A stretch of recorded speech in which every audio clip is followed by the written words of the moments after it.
Do we want to? Oh, we're live. Yeah. Is that right? Yeah, that's good. Okay. It looks different for some reason. I Wonder don't know. why. Do you know what I mean? It looks like I'm on the other side of the couch or something to me. I don't know. But anyway, hi everybody. Hi. Kelly and me. We are here once again, spending a lot of time here in our home in East Nashville, just like the rest of y'all. So we've been spending a lot of time, in particular, working on my Robben Ford's Guitar Dojo channel, hosted by TrueFire. And I hope I hope all of you are checking it out and maybe subscribing. It's really been a blast, actually, developing this channel. And it's taken us a minute. There's been a learning curve, you know. I'm a Luddite, I think is the word. Kelly actually knows this stuff pretty well, but never worked that much with video. So this has been kind of the coolest thing, I think, that's developed since the channel itself is this live YouTube. So really happy to have you here. And we're going to look at a few questions. We've been working on the channel. Isn't that what the I was dojo saying? channel, and we're going to be adding a lot more videos. And That's right. We're going to be doing some one-on-one teaching, which is super Exactly. exciting in the next week. But yes, the dojo is going to start offering, the dojo channel is going to start offering lessons once a month to subscribers, individual lessons. That's going to be on there. We've already uploaded more videos to the dojo channel of, like, you know, just live performances here and there, behind the scenes at recording studio, new stuff, you know, as of like yesterday. And we're going to continue to do that. You're going to see a lot of activity on that channel, I'm telling you. We're really diving into it. So I hope you join us over there. And then you can also sign up on your individual TrueFire site. You can buy instructional video. You can buy You talking about the courses? Yeah, the courses. You can buy one class. You can have a teaching session, right? I think so. Yeah. See? So next week, you'll just keep your eye on TrueFire, and you're going to start to see a lot more offerings coming from Mr. Ford here. Yes. What she said. It's true. So we're going to jump into some of the comments and questions. We have Nierino, looking forward to this to start. What a nice Easter egg. Greetings from Italy. We were in the front row in your second last live concert at Druso, blown away by the Dumble, and Caropante. Not sure what Caropante is, but thank you. Appreciate it. Woohoo from Jimmy Landa. Mattia, hi Robin, happy Easter from Varese, Italy. Good job, man, thank you. Got a few Italians here. Per Arne Brandel, hello from Norway. I've been a huge fan. Love it when you played with Miles. More of that kind of music. Well, indeed, you know, certainly the inspiration is there. The Miles Davis inspiration has loomed large for me. But sort of interestingly, over the last certainly 6 months, but I would say it's been coming on stronger for the last couple of years because of my, particularly my desire to produce records here in Nashville, which has begun, although, of course, here we all are at home, you know. But working with instrumentalists, you know, and the new record with Bill Evans, which is not available yet, but we were supposed to go to Japan. April 4th, we were to leave. And of course, that got aborted. And we had pressed 300 CDs of the new record just on our own. The record was done with your music. That's where the funding came from for the record. And they will be releasing it in July. But we have 300 that we sort of bootlegged ourselves with the complete okay from Ear Music to take the record to Japan on our own. They were good with that. And so we have these CDs, and I'm going to talk to Bill and see if we can make these available, at least some of them, if not all of them, right now, online. And we'll let you know about that. We showed people the CD last time we were here. You want to do it again? We could. But this record's coming out on the same label that Purple House came out on. So, yes, I think is the short answer to the long answer. I've been really digging in to instrumental music. So when you say Miles, for me, that's, the instrumental side to my music. And, Miles's music was always kind of current, so I try not to do things that are current to Miles's currency when he was alive, So always my version, of whatever that inspiration is, which also includes a lot of other inspirations, But I'm really digging the instrumental music thing again. So thank you for asking. And this is that CD. I feel almost bad showing it to you. It's called Common Ground.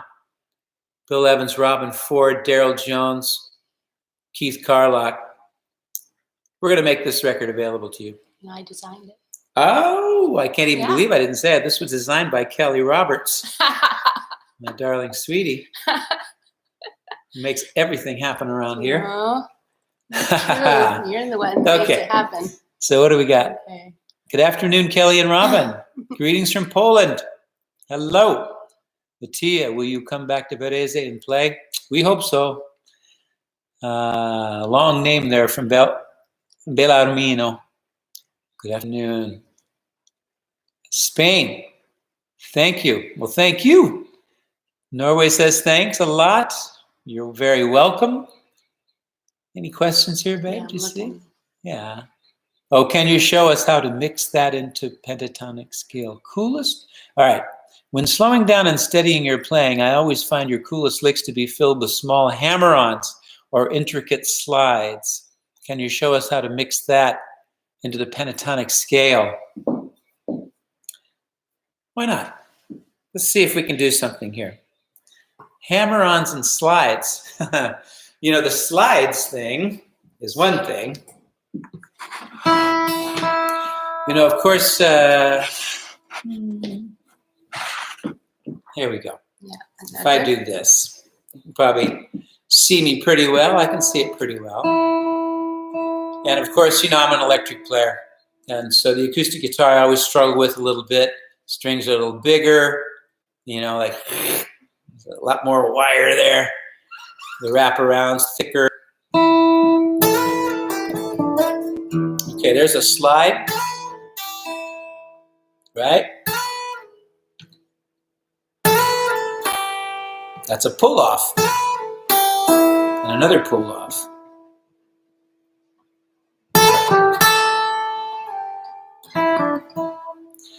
I'll tell you something I think is has been a big part of my playing, became a big part of my playing, which is doing, like playing things with other fingers.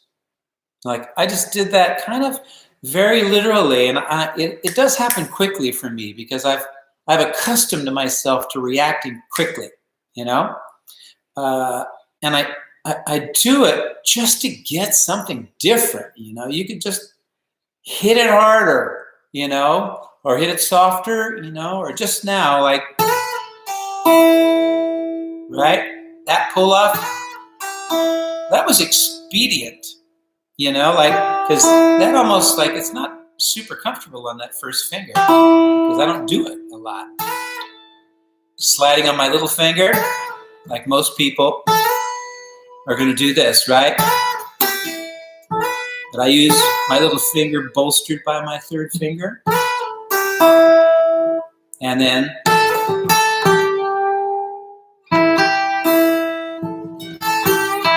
that's another thing. That's a hammer-on, right? And a pull-off. That open string. I was thinking about showing you guys a few things, like I mean, I don't have a ton of things to play. I don't, because I don't like making up licks too much. I like to just discover them. But there's a few things that I've worked out using kind of hammer on, pull off, and open strings. I'll just show you right now. Right, so to do that, hit the A up here. I've shown these in my courses, so some of you might be familiar with this stuff, but I was trying to develop it a little bit further. Right, that alone, and then hitting the note up here. Someone might go, right? But this really opens up the guitar. Whoops. Oh, I'm sorry. That's what I was doing. Right? So I'm shifting back and forth between the E and the B string, but a note that would be high is actually low.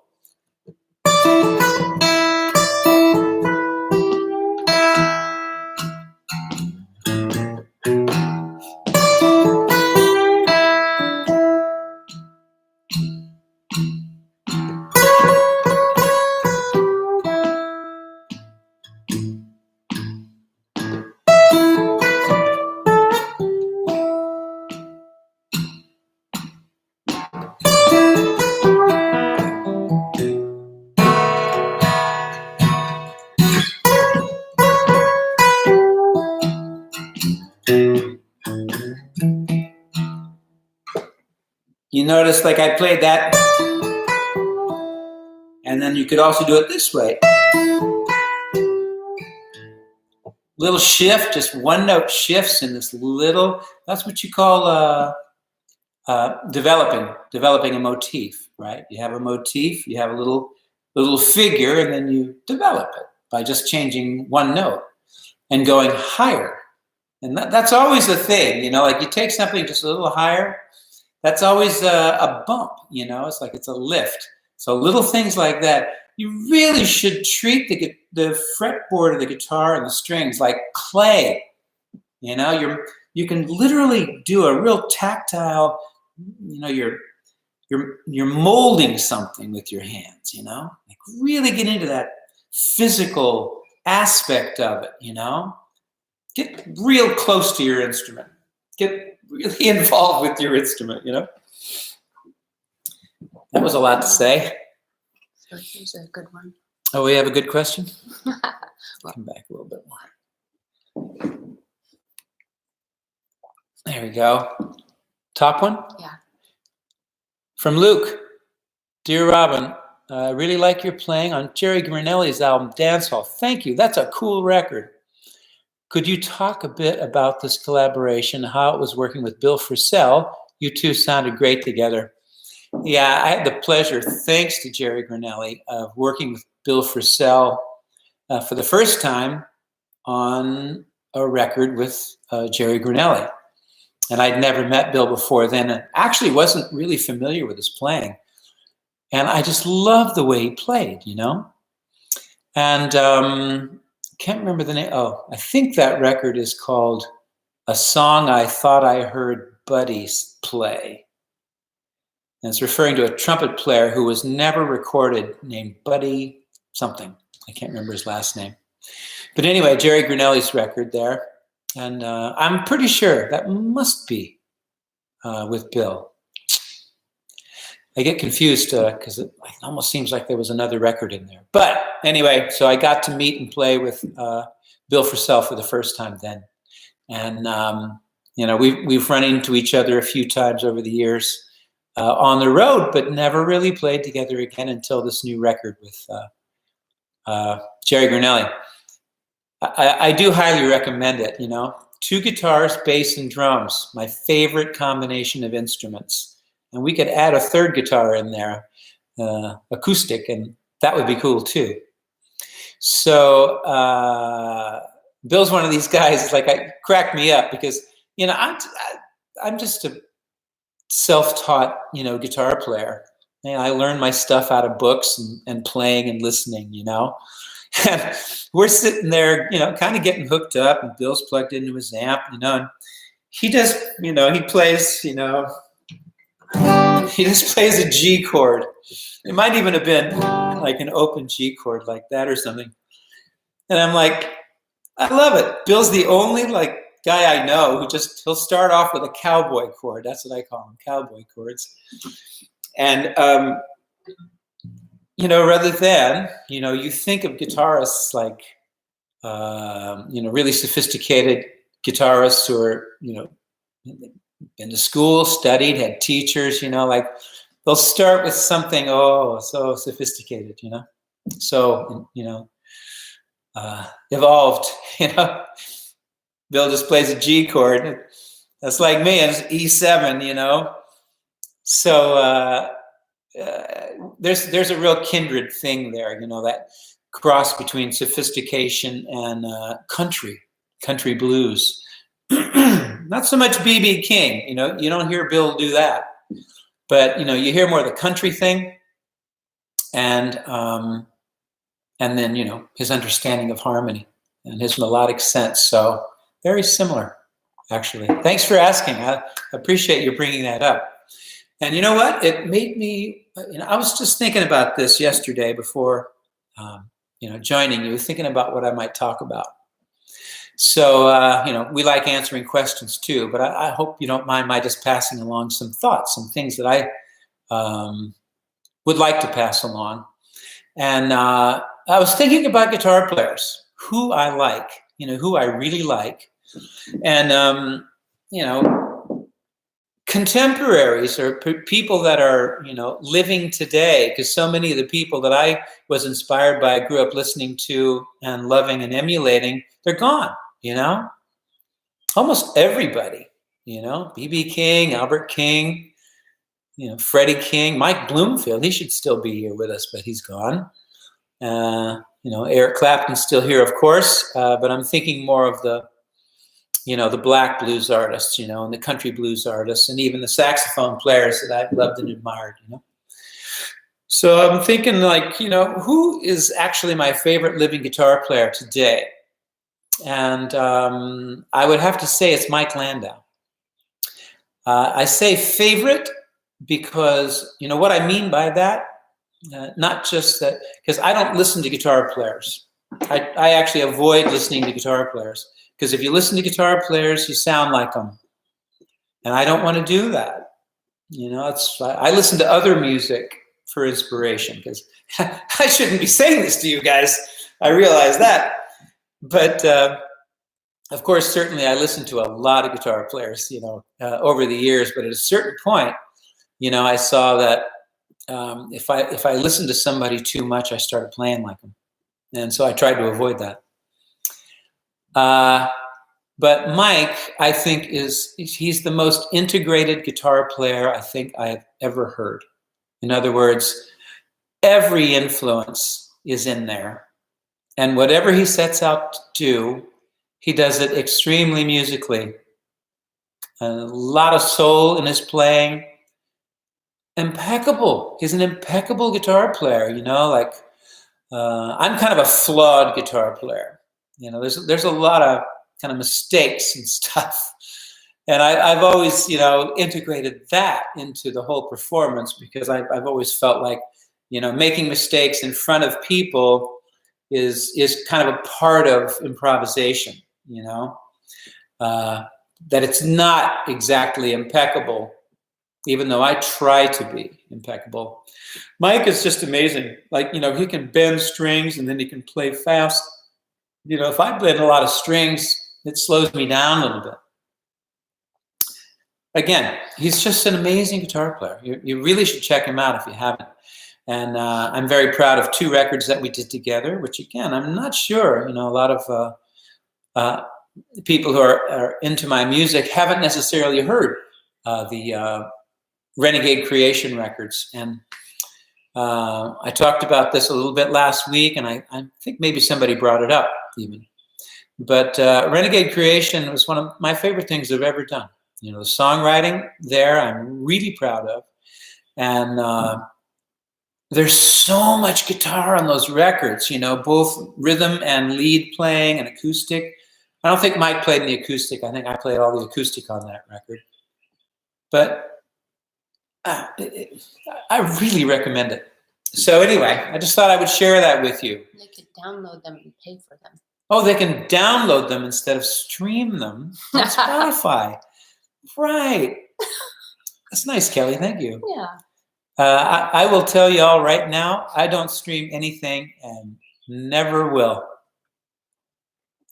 Because the musician never gets paid. And yet he paid to make it. He travels the world promoting it, which costs him his body and mind. And nobody buys it. So anyway, just a little note there. What do we got? I get an impression that Buddhism, meditation, etc., is a part of your life. How does your way of living affect the way you go forward when creating music? Also, are you vegan? I am not vegan. I'm an omnivore. And try to eat well, organic and a lot of vegetables. Going forward when creating music. Well, honestly, certainly meditation is really healthy. Basically, it's being healthy and being balanced, like whatever you can do to be healthy and balanced and focused, really being able to kind of continually focus and lean into something is the key to it. I honestly and truly believe with all my heart and all these years of living and thinking about it and pursuing this and that, you can do anything. You can do absolutely anything, but you need to do it your own way. That's what makes the difference, is when you go, I'm going to do it. You're going to find it in yourself. You're going to find it in your body.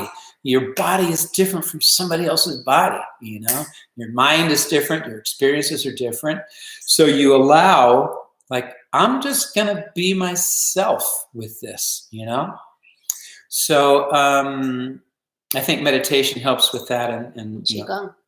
Well, Qigong has been a big thing for me. I had the good fortune of meeting 2 Taoist masters, actually, and studying with them and learning some practices. And basically, it's health.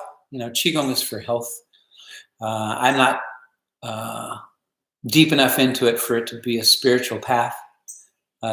So Buddhist meditation is my mode of, pursuing spiritual path. That's the way of thinking, the kind of mindset, and the way the Buddha taught, Thanks for asking. Oh, right at the top. You're doing great. Happy Easter, Robben. Is it Easter? Yeah. Today? Easter. Really? Today's Easter. How about that? Thank you. Kelly and I were both born the year of the rabbit. Longtime fan. A longtime fan. A quick question on amps. I know you love your Dumble amp, but do the old tweeds fit in anywhere for you? I have a 53 Deluxe, 54 Princeton, and love them. Well, I don't doubt it. And yeah, they're very particular. All amps kind of have their thing, and there's something good in any good one. I'll certainly say that.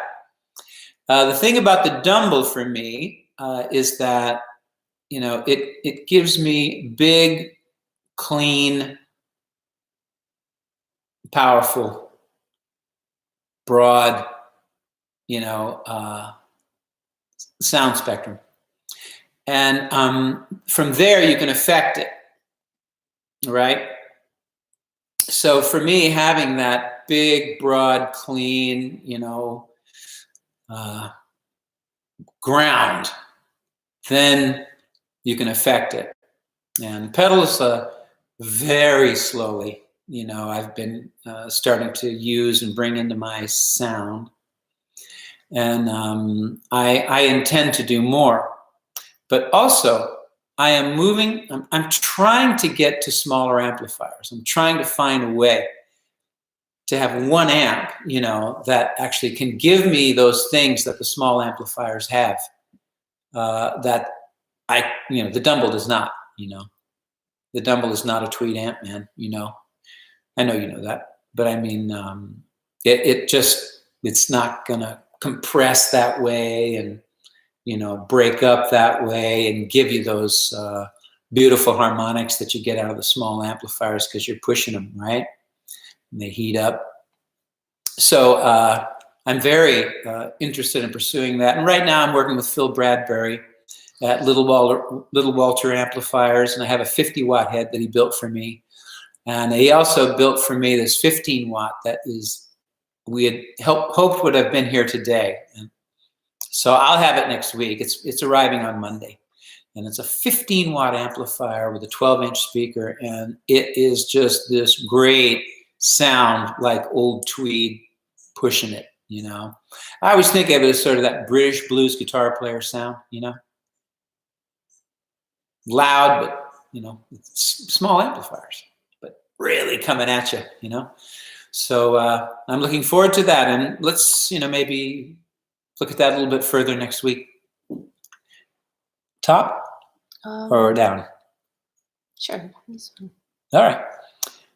Pan, what a great name. Hello, Robben. Could you talk a little bit about your inspiration to write music? Does it come from playing with others, or you seek inspiration in favorite recordings, or mostly from your own ideas, etc.?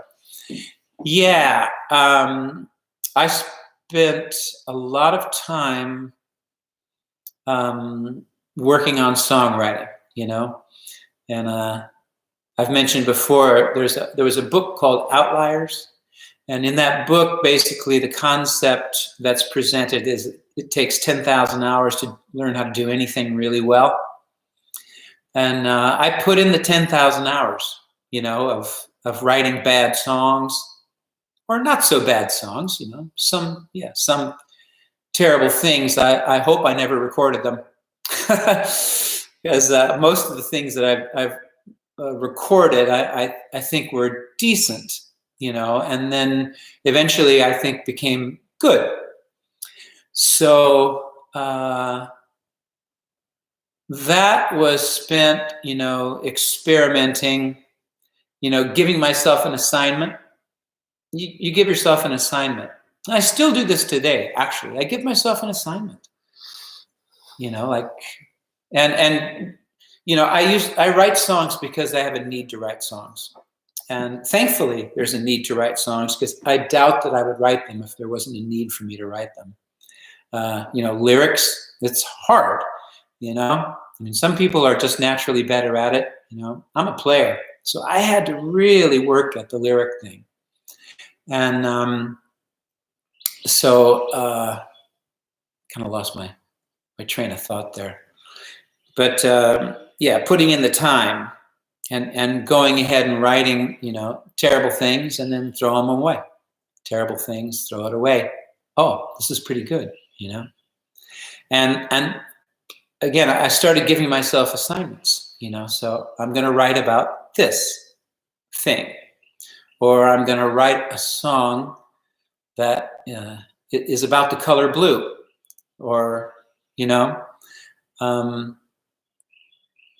like I don't know how many people have seen these things, but like there's a song I wrote called Rose of Sharon. It was on my album Into the Sun. And I use it a lot because it just as an example, of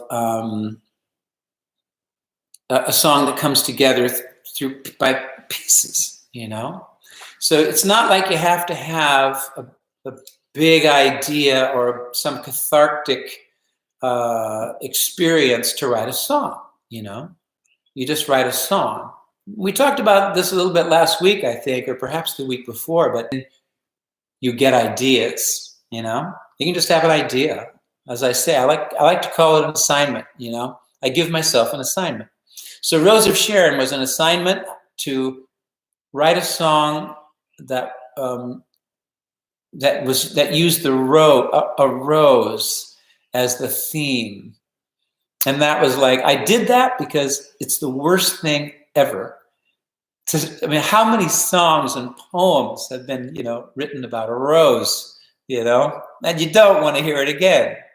So I gave myself that assignment. I didn't know what the song was going to be about, but the image was going to be a rose.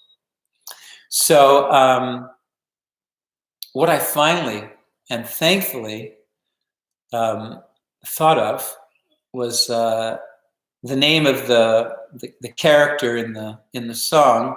Her name's Rose of Sharon, which is an old. It's biblical. It comes from it's the Old Testament. Rose of Sharon. Somebody important was named Rose of Sharon, and it might have something to do with the rose line. But that solved my problem without having to compare somebody to a rose. So I was saved. But at the same time, if I hadn't given myself the assignment, I would have never come up with that. And Rose of Sharon has all this old, it's like, once again, it's got the Bible in it, but it's also the name of the daughter of the main character in the film Grapes of Wrath. His daughter's Rose of Sharon. So you have Dust Bowl, which, makes me think of, country and the blues and vast space, like vast open space with nothing in it, which is kind of desolate, so there's imagery and power and things like that. And then, your whatever feeling of, desolation you may have had, now you remember that, and you're like, here come the images and the ideas out of your personal experience. It's not like you go, oh, I've been hurt so bad, and now I'm going to make a song. You can go the other way around too. And you just did a new course on songwriting, True Fire. I just did a new course on songwriting on True Fire. Yeah, let's see. It's in the songcraft category of my catalog there at True Fire. Brand new. It is brand new. They just put it out. I saw it for the first time. I watched a little of it yesterday for the first time.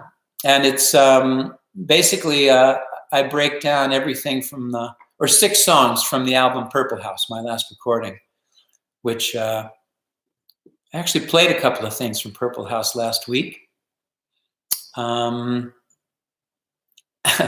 on the acoustic, and play something else. I'm not very good at it, Play something else. I will. I'm going to play something. Okay. I will. It's hard for me to get up the gumption. He doesn't like this acoustic. But at the same time, just to kind of top off that songwriting thing, I think that's a really essential, a big help anyway. And just give yourself an assignment. One more question. Okay, there's this one. What artist? Yeah, from Paolo Montrone. Paolo, are you from South America or San Paulo? What artist would you suggest to start people on Indian music? Oh, wow, to start people on Indian music. Sweetie, is my cell phone handy? Because I get a little messed up with the names there because they're kind of complicated. Shall I call me from your phone? Sure. Oh, yeah, it's on the bed. Yeah. Okay. To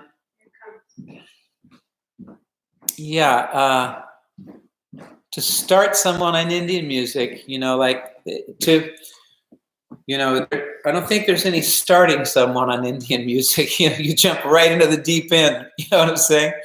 It's not like there is any Indian music that I've ever heard that isn't heavy, but in of course, a beautiful way. This is great. I'm so glad you asked this question, actually, because I want to share this with people. In particular, my favorites that I've discovered so far. So where we go, library. And so my all-time favorite,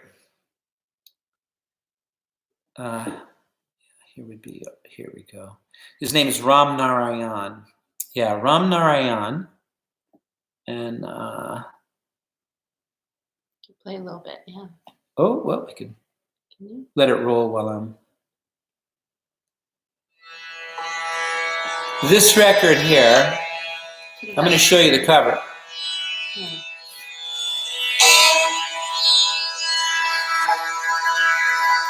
I got it on YouTube, so just look for that picture, Ram Narayan. He plays the sarangi. I think that's the name of the instrument. This guy's my favorite. So beautiful. He's a blues man, I'm telling you. And yeah. I don't know how this is going to sound to you guys out there. In fact, I should turn it off. But I watched a video of him playing, and it's just him and a percussionist. It's live. In fact, it's like it's a live festival in India, but it's it's like the Sarah festival, like the wine, Sarah or something. It's like, what? What has this got to do? Maybe they're in France, maybe he's in France. And they're playing, and here you can see he's kind of old. He almost looks like, somebody's grandma there. But he's young and handsome, just radiant. And he's playing away this weird instrument. It's like got 4 or 5 strings, and it's played this way. It's about this long and bowed. And he, at a certain point, he's like, he's a lot of tune, and so he just grabs the tuner and goes, he's back at it. Nobody does that. You know what I mean? He don't care. That just killed me when he did that, because, these people are perfectionists to the nth degree, The Indian musicians, that is so deep and so disciplined. And this guy was like, to me, I just thought like he's like the blues guitarist of Indian music. So he's my favorite guy, Ram Narayan. And I hope they had time. Maybe we could put these up somehow afterward or post them. Yeah. We'll post them. So let me go back here. Ravi Shankar, of course. Well, Ravi Shankar, people are pretty familiar with, and I don't have I do actually have a favorite Ravi Shankar. It's a record. It's a compilation of his whole career, and there are 3 CDs, and it's the earliest one. It's the first CD. I don't remember the name of it. I don't know if it's on YouTube. But this guy, this singer, Pandit? Is it Pandit? I'm going the wrong direction. There's a lot of Pandits. Yeah, Jasraj. This guy. Go back. So I hit play.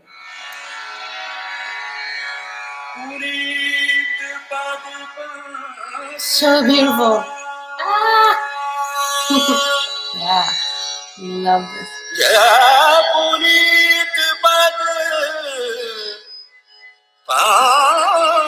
Jasraj. Hard because it's backwards, right? Of course, it's backwards. We'll post them. We'll post them. So beautiful. Jasrang, Jarang. Pandit Jas. Jarang, right? It looks like a J here. Jasraj, but it's a G here. Yeah. Jarang. Pandit. Jaraj is how they have it up here. Yeah, that's how they have it too. Yeah. Okay, so that's what it is. Jasraj, Jasraj. And I think that it looks like his name, but that's like the name of the music or something. Yeah, the essential classical devotional collection. So I would start with those 2. Oh, just so good. Are you gonna play something for us?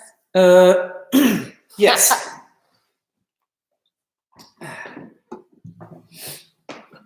So somebody posted today,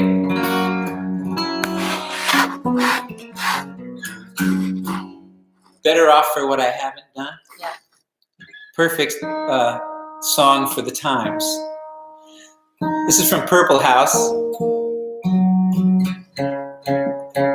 And I didn't write it. It was written by a good friend of mine.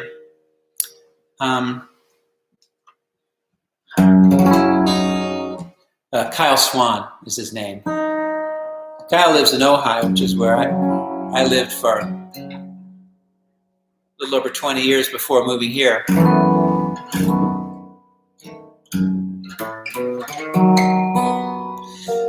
I have the guitar tuned down a half step.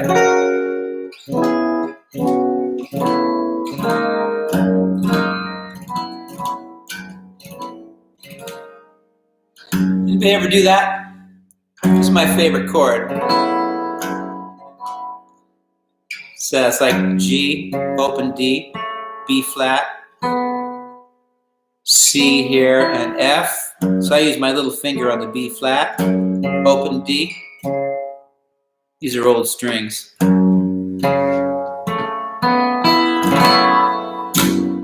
Oh yeah, that's Nazareth.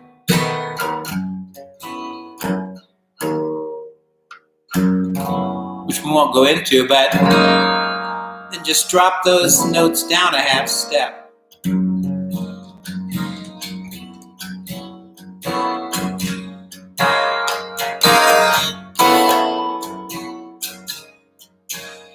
That's the effect of a chord going from minor to major. Like you have a G minor chord, and it's major, right? With just this simple movement. Now, how about that? Have you ever done that? Just, you know what I mean? Excuse me. That's that textural physicality. You like strumming it. You know what I mean? Because it's beautiful. It's like, woo, that is fantastic. You know? I get such a kick out of the simplest of things. I'm really digging that. So anyway, many of you, I bet most of you have never played that before. So this is what I'm good for, is 2 chords back to back. All right. So anyway, I've never done this with this song.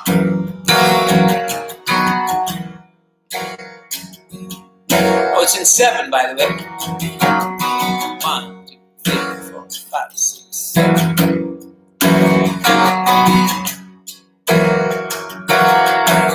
Better write for what I haven't done. Like 3 and 4. Better write for what I haven't done. 2, 3. Happy with what I haven't won. Better write for what I haven't done. Gonna take all day just to chase the sun. Better run for what I haven't done. Better run for what I haven't done. Now the road to heaven goes off the ways, where the streets are paved with empty days. I don't think about where I'm going. The hopeful rose can have some petty thorns.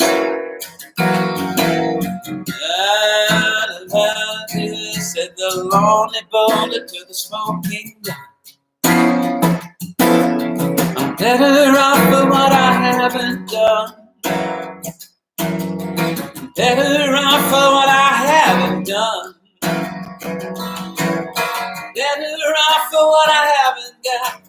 Dog days with the blinders on. Better off for what I haven't got. With a light alone and a happy heart, I can get along any given day. Break your status by looking away. That That kind of love is $1 and done. Should rehearse. Gather up your things and run. And I prefer my nights in the sun. Better off for what I haven't done. Better off for what I haven't done.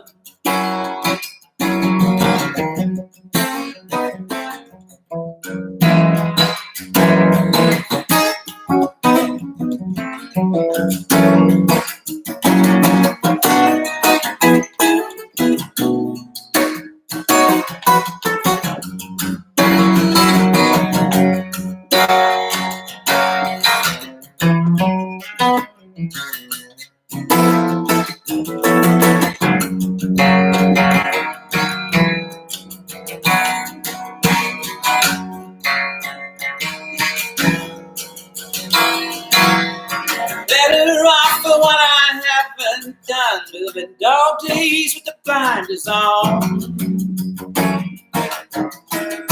Better off for what I haven't got. With a light alone and a happy heart. And get along in a given day. Break your stairs by looking away. That kind of love is $1 and done. Where you gather up your things and run. And I prefer my nights in the sun. I'm better off for what I haven't done. Better off for what I haven't done.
There is a deep hole right there.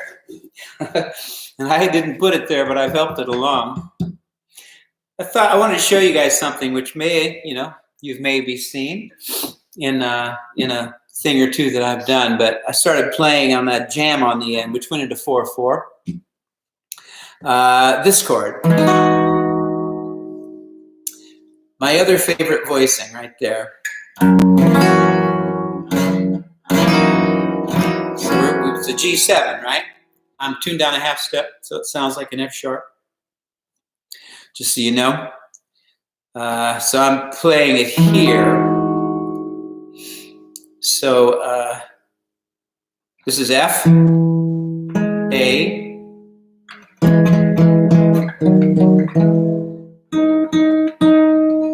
that's an E on the G string, and a G here.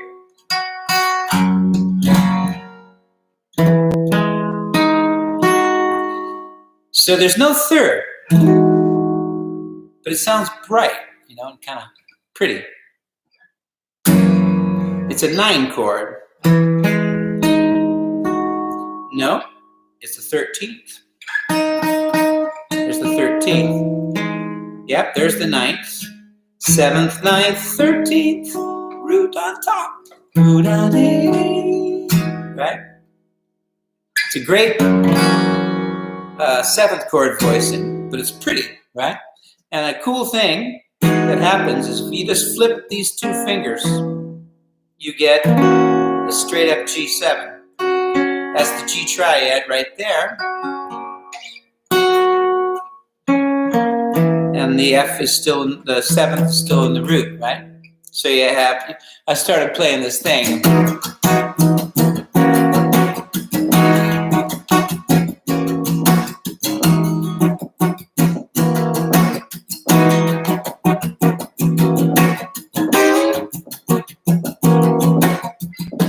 Right? It's just a nice little vamp. That one first, and so it sounds like sus, but it's not. You know, it sounds like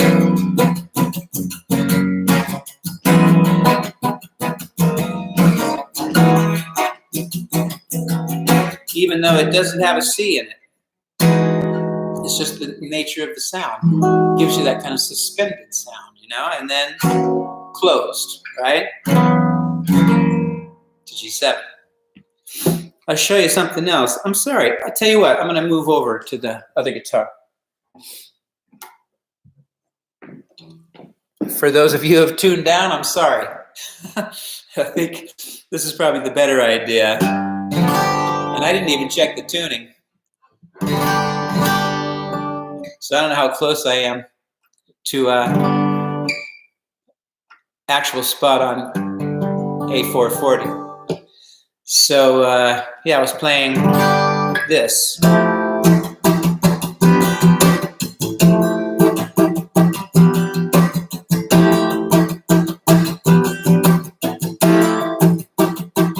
So we can have 160 guitars all over the world playing this right now. How about that?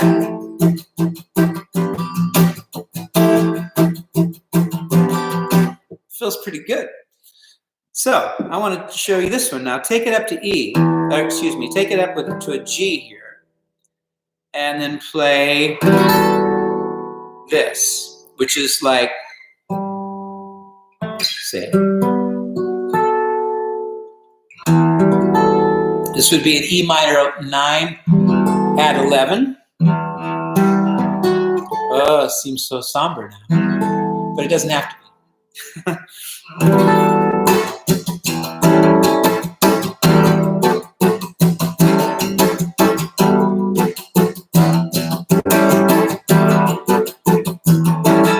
It's like going E minor to A7.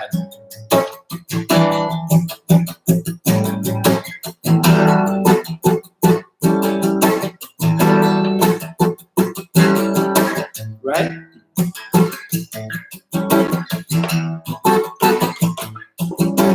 Right? So it's just a nice vamp.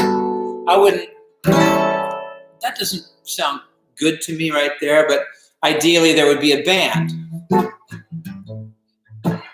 The bass would be doing that. And you'd be going.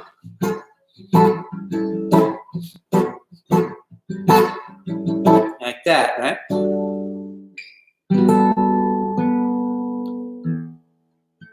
Yeah, right, the fourth is on top.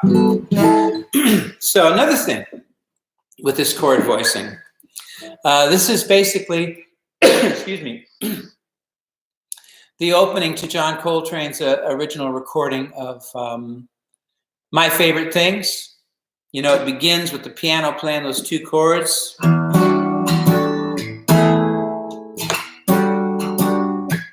So, yeah, so it starts with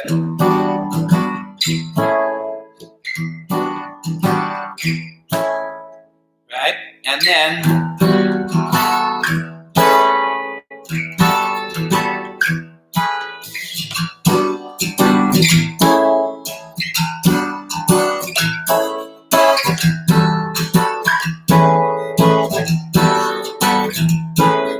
so that's that minor to major thing once again. It's you know, E minor, and then there's the major third here.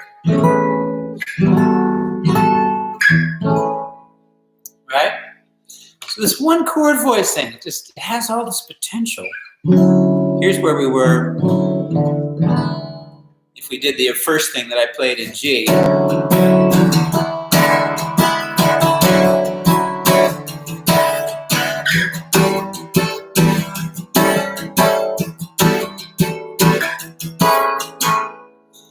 I get a real kick out of just moving one chord around. I do it a lot in my writing. I do it a ton. I'll use a G minor 7 for every, or a minor 7th chord and just move it. On my last recording with Bill Evans, there's a song that's called Stammy.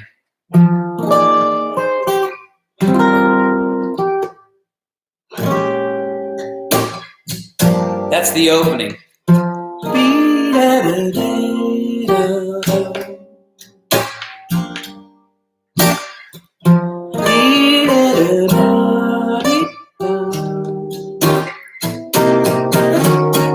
Minor 7th chords, right?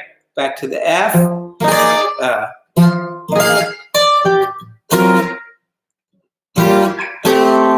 Up to A minor 7.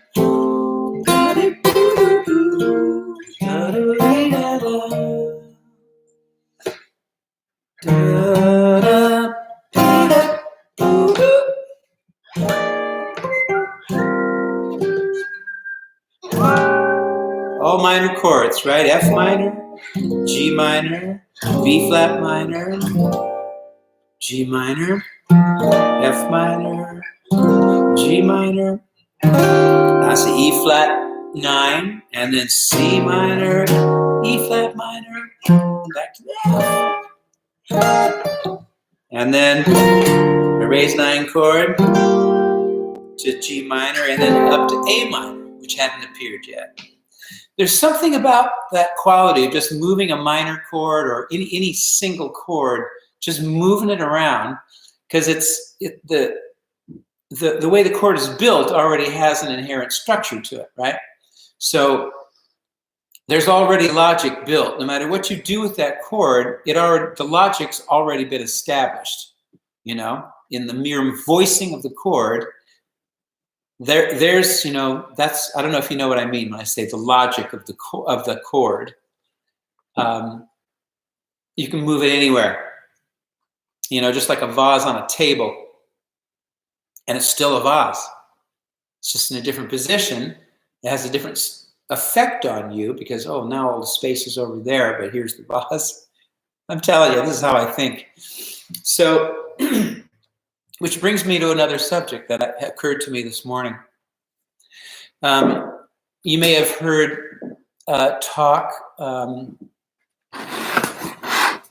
of what I think would be considered like 12-tone music, right? So 12-tone music, someone would be able to say more than ever could be said, I think, about the concepts and the possibilities of 12-tone music. But basically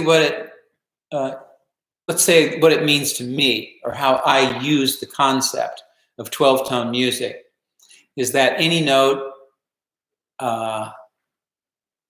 can be played, even if it's like not in the scale.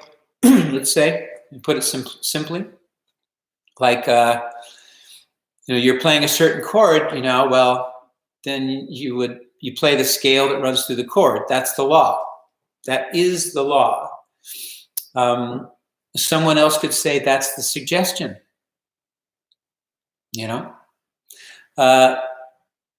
That sign. This is perfect. That sign that landed in our backyard. I put it upstairs. We should show that. Well, we posted it. Yeah. You may have seen that picture. Kelly found this sign in the backyard after the tornado here in East Nashville. A block and a half away, man. Big trees are torn out of the ground. Rooftops gone. So we just missed it. Whew. And the only thing that happened, or the only, and there were trees down everywhere, and telephone poles down everywhere, and just destruction all over the place, Only thing that happened to us was there was a sign that Kelly found in the backyard, right in the middle of the yard. And it was a painting, or at least a portion of a painting from Pablo Picasso. And it says, learn the rules like a pro so that you can break them like an artist. So once you learn the rules, then you can play with them. I think break them is it's extreme, but it's more like I would say play with them like an artist. I suppose you're breaking the rules, nudging the rules, molding the rules, working with the rules. However you want to put it. Kelly has the sign. They're reading it backwards, right, babe? Well, you have to use your brain. You have to use your brain. Learn the rules like a pro. Follow the bouncing ball. So you can break them like an artist. Pablo Picasso. And that's the painting. It's like a poster. Yeah. With it. So this is what we found in our backyard. Amazing. We're so wow. So 12-tone music, I would say, found a way to stretch the rules. This is a better way of putting it, like stretching the rules, So if you have a logic that it can carry you, it's almost enough. Like, even the diminished scale, it's like, move something in minor thirds, well, that's not the major scale. It's not the minor scale. It's not the melodic minor scale. It's not the whole tone scale. So, what's this diminished scale thing, that allows you to move in minor thirds and then move that up a step and move it in minor thirds again. So, it's very much like, like if the blues was a planet, well, there's a star over there, and there's the moon over there, and there's Jupiter out there. So the space, around it, it's like, we get hung up on the planet, but there's actually a lot of space, because there's other planets. But they're all contained within the universe, or the solar system, etc. And that keeps going further out there and further out there, right? So all you need is a spaceship. All you need is and that's what this is an analogy I'm actually just thought of for the use of, having a logic and then taking that logic and flying around the universe with it. So that would be, the use of, if you can go. So what just happened there? I broke every rule in the book. If you go, right? Now, we all agree that sounds great, but, I guess you could say, well, I'm moving my root note, right? So it's chord, chord, chord, chord, chord, chord, right? But really what you're doing is, whoops, I'm sorry, I'm in the wrong key there. So it'd be, that's where it started, right? So what you're doing is playing a 5 chord when you do this. That all basically is, you know what I'm saying. It has that 5 chord feel to it. When you play that, all of that really inside you is a 5 chord. So you're expanding the rules when you do a thing like that. I think that's a decent example, or if we play, like I like doing, again, I've shown these things, so forgive me if I'm repeating myself too much, but there always seems to be some little extra thing that comes out of talking about it, even if we've talked about it before. But if I go,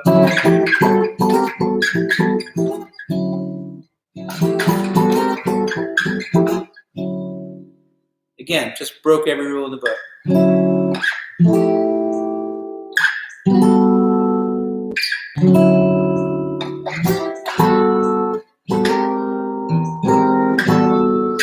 All of this is E.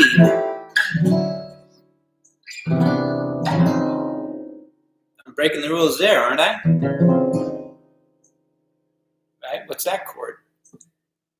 That is an E flat 9 plus 5 major 7 6. You know, if you wouldn't write that chord, you know?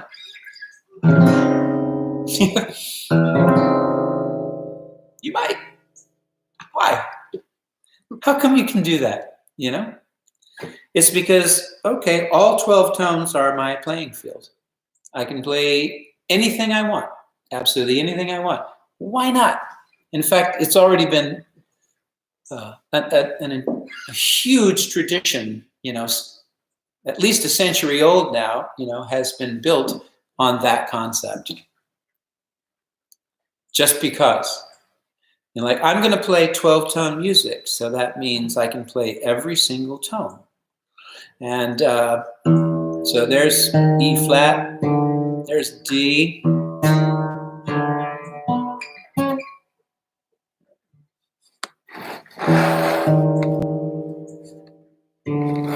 C sharp. So here's my C sharp. Etc.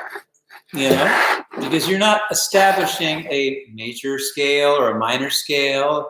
You can play all of those notes. And so when I play, there's at least that sense of space. So if I play this chord right here,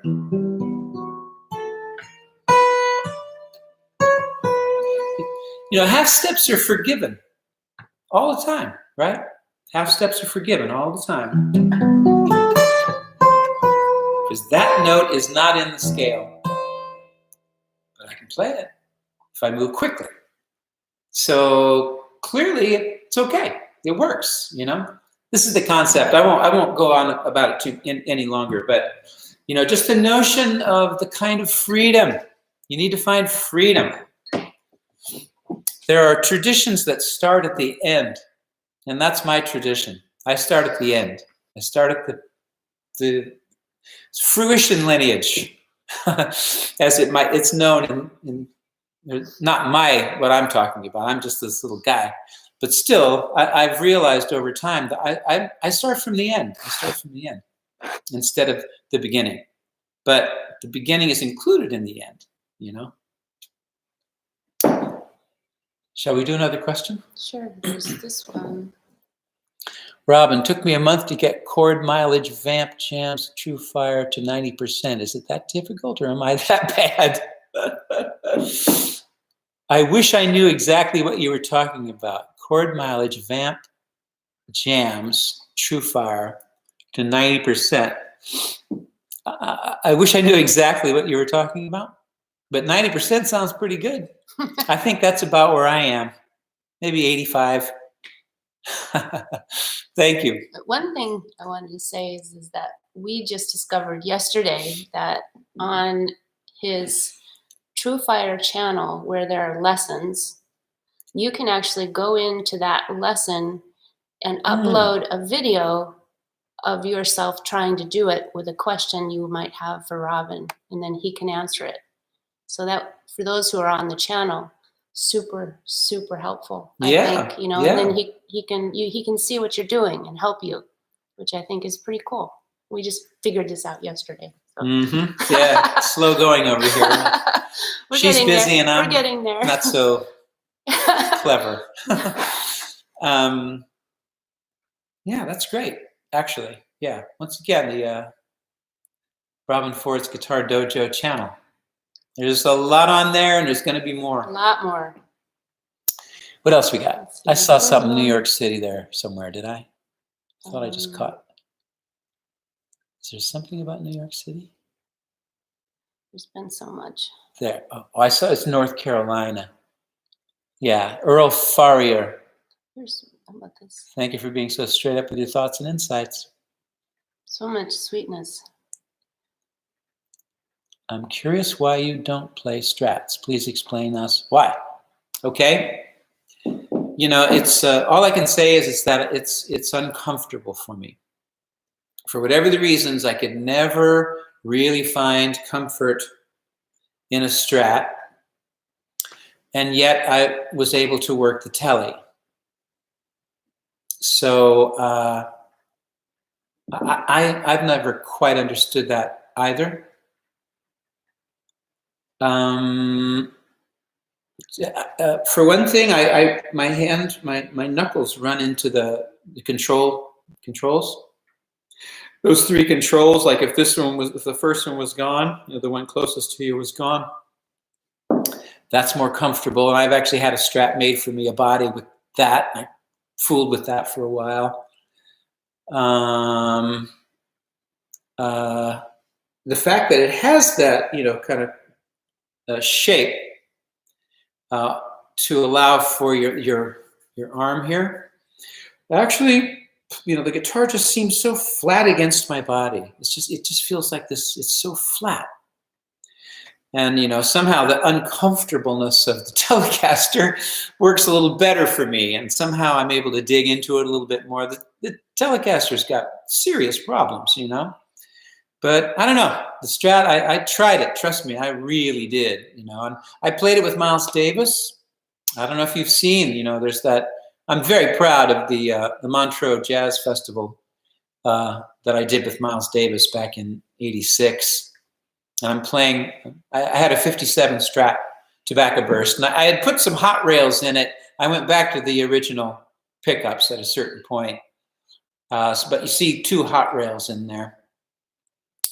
And, but anyway, I did that with Miles, and I also did it with David Sanborn.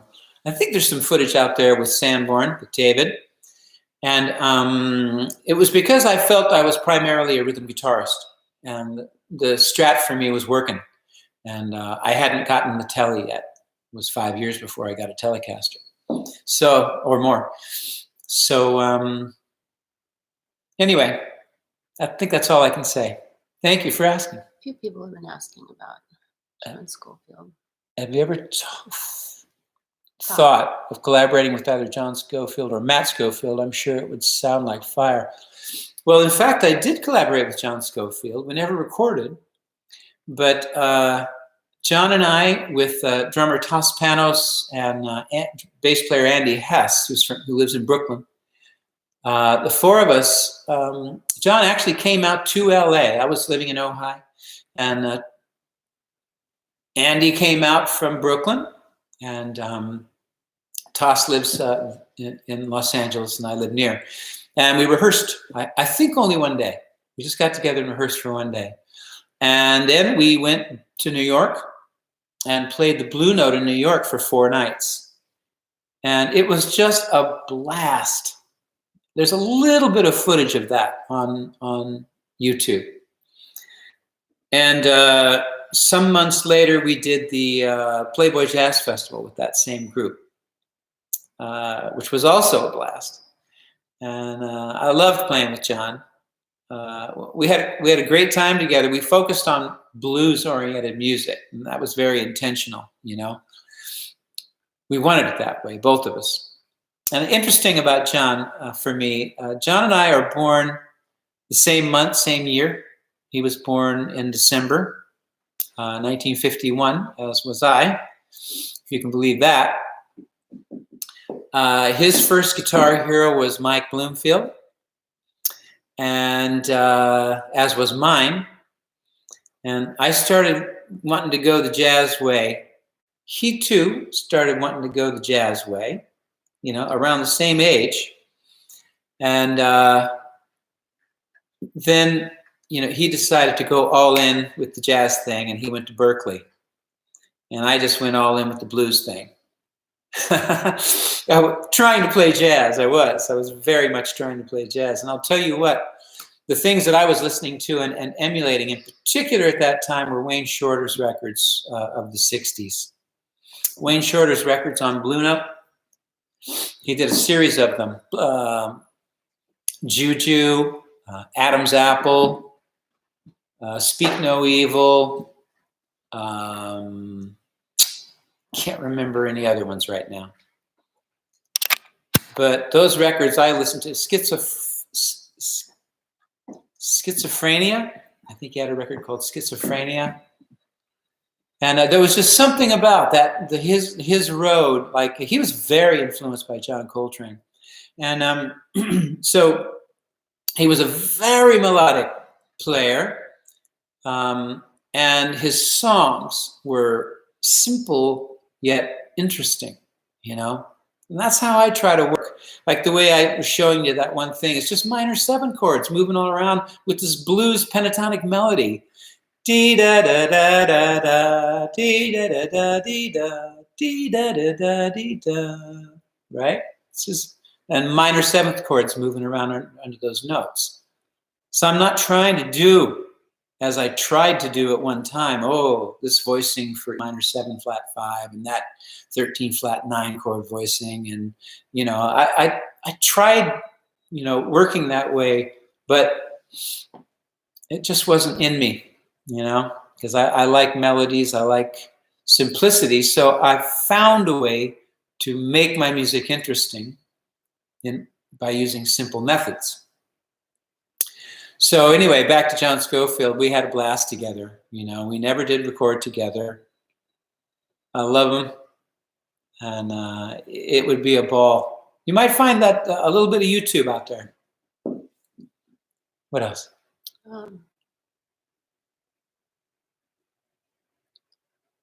Bellarmino? A book, yeah. Did we not talk to you? Book on composition. Oh, could you recommend us a book on composition? I'm sorry, I could not, because I never read any.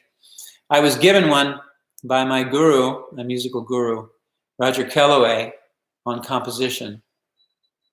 No, that was on arranging. So I've read nothing on composition. Interesting point, too. I was actually thinking about this yesterday. You know, good composers, great composers, you know, like who's a great composer, who's a good composer, you know, and then whatever else. But I was thinking of Herbie Hancock.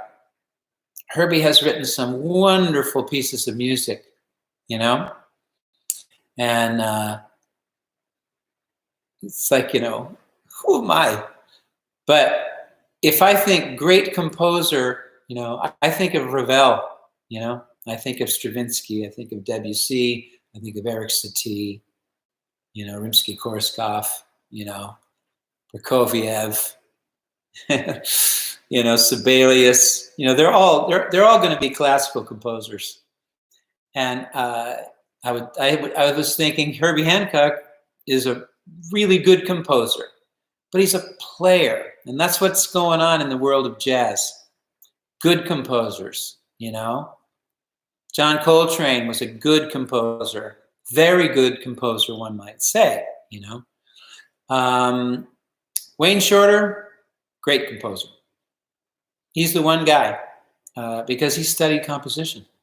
He literally went to school and studied composition. None of those other people. I don't think that Keith Jarrett went to school to study composition. I don't think any jazz musician that you can think of went to school to study composition. Next to none. Wayne Shorter, he did. And that took him to another level, you know. So in that case, education really paid off. So it depends on how you view it. You know, who's a good composer, who's a great composer, whatever. And with songwriting, which when you say composition, I think of instrumental music. Songwriting, I write songs. I'm not a songwriter. You know, writing instrumental music, I'm an okay writer. You know? You're a great writer. Oh, no. Yes, you are. You. Wait till they hear this last little Bill prejudice. Evans. Wait till they hear this last Bill Evans. She's putting our record really out there. good. It's really good. It's amazing. Yeah. You're gonna just be blown away. You are. Even Just the Miles saying. Davis gig is on Just YouTube. saying. Yes, it is. Favorite Miles Wayne Shorter train records. Beautiful, thank you. I love talking about these things. You know, the Wayne Shorter, they were the Blue Note recordings, and there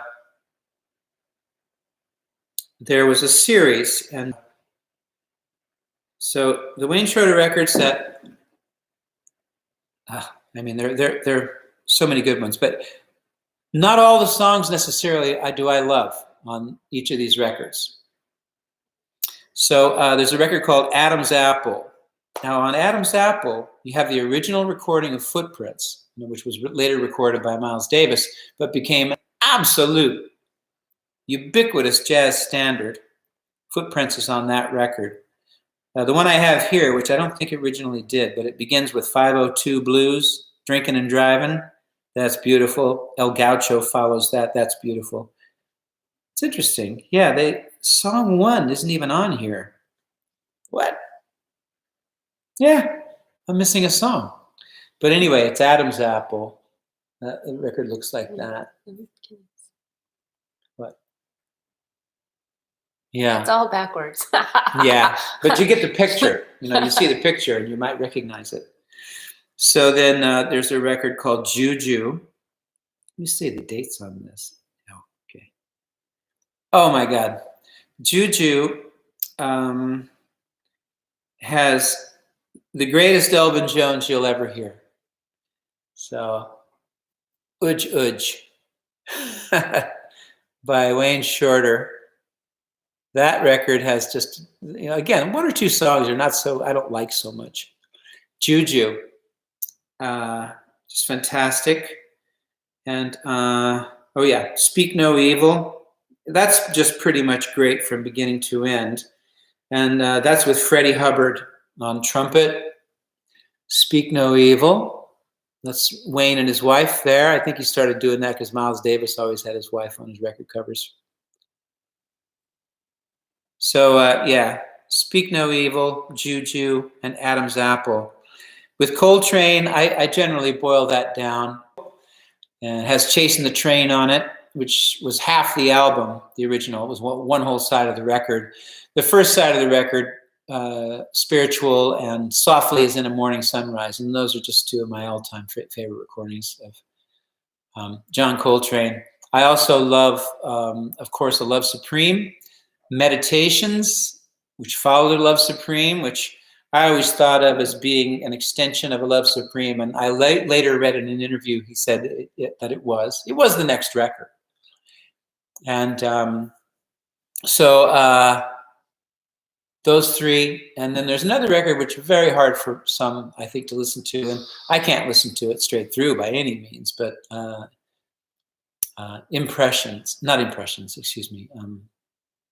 Expression. It was the last record that he recorded before he passed away that was released on the Impulse label. So I would also recommend to you Miles Smiles. Coltrane's not on it. I'm just kind of cutting to the chase here a little bit because we're about to wrap up. But Miles Smiles was the first Miles Davis record I ever heard with any awareness. And still to this day, probably my favorite. And Wayne Shorter wrote almost everything on the record. I think he wrote everything. Maybe Herbie wrote 1, and then they covered a Jimmy Heath song. Okay, folks, we're going to wrap it up. Kelly and me are going to bid you adieu and say thank you. Kelly, me, and the Buddha. That's right. There's the Buddha. I hope you enjoyed the live stream here today. And once again, I hope you will check out my courses on truefire.com and Robben Ford's Guitar Dojo channel, which is a subscription-based channel, which is cheap at half the price. And a lot more will be coming your way there. And there's a lot of giveaways on there too. And again, there'll be a lot more coming. And I hope to see you here next week. We're going to be 11 o'clock next week, baby, Nick? Or? Yeah, I think so. We got to keep it consistent. All right. So thank you. Bye. See you next time.